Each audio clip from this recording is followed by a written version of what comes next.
Hi, my name is Toni and I use she, her, hers pronouns. I'm an instructional coach for technology at the Overlake School, and I taught middle school English for the past 10 years. This is a teacher tip about making your videos super engaging for my modern classroom.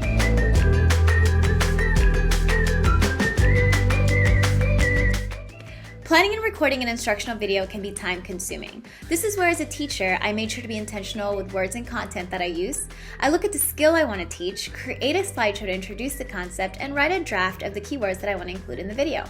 The slides I presented had a good balance between images and words.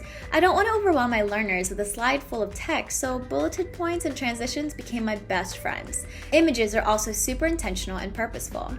Because I want to be able to use the videos in the future and allow others to use my videos if they wanted, I made sure not to mention any dates. My instructional videos were no more than 6 minutes. If it were 5 minutes, even better. This required a good amount of practice since, as an English teacher, I love talking and telling stories. Knowing that I have a time cap helped me focus. My list of keywords for each slide reminded me of what I wanted to cover.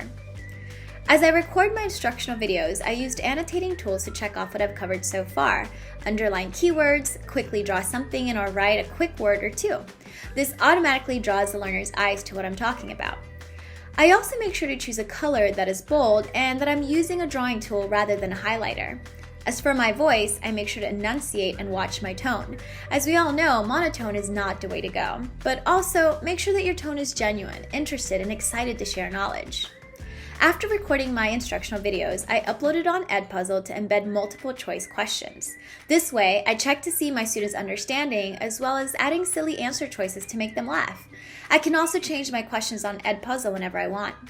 For example, I could ask a question about identifying a type of figurative language and using some of the students' names in my choices.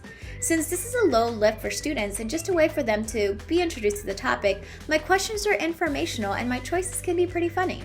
I even had secret codes for my students to whisper to me when they get to that part of the video.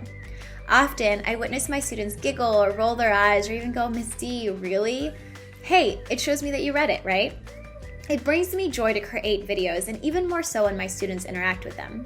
Because a good number of teachers are new to creating instructional videos, remember to give yourself grace and put a timer on so you don't spend too much time creating a perfect video.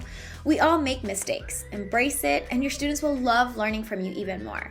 This revolutionized engaging instructional videos for me, so I'm excited to share this teacher tip from my modern classroom with you.